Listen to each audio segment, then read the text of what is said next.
Hey y'all, hope all is well. Here we go again with another What Can I Cook in a Van. Tonight it's going to be rice, shrimp, and steak. And I'm going to use a combination of microwave, air fryer, and stove. I'll be back shortly with more results. Welcome back.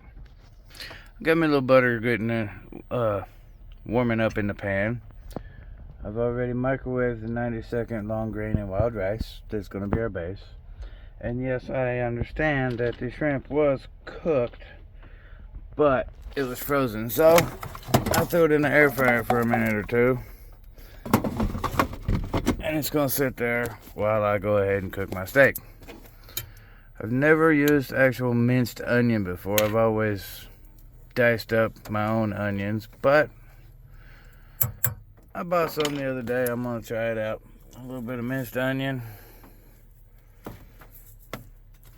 Some Old Bay for the shrimp, of course. And I don't know if I'm going to go with seasoning salt or garlic salt. Probably seasoning salt. I don't know. But anyway. Just waiting for the pan to get good and warm. I mean, the pan's warm already. I'm just waiting for the butter to melt. And I'm going to throw some meat up in the pan. And yeah.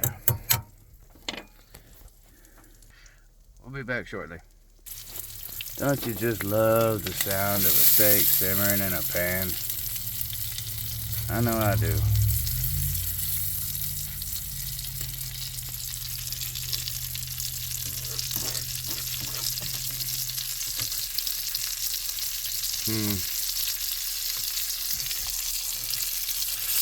Yep. So this is what's for dinner tonight on this week's episode, or today's episode of What Can I Cook in a Pan.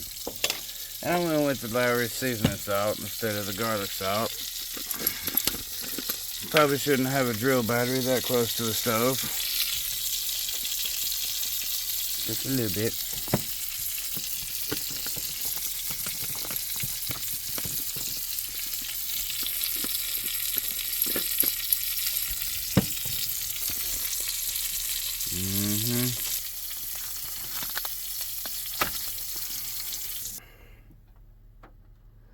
Look at there. Give me just a moment. And this is what we've ended up with. Steak over rice, surrounded by seasoned shrimp. That's tonight's dinner on this episode of What Can I Cook in a Van. I'm going to dig in. I hope all is well, and until next time, happy trails.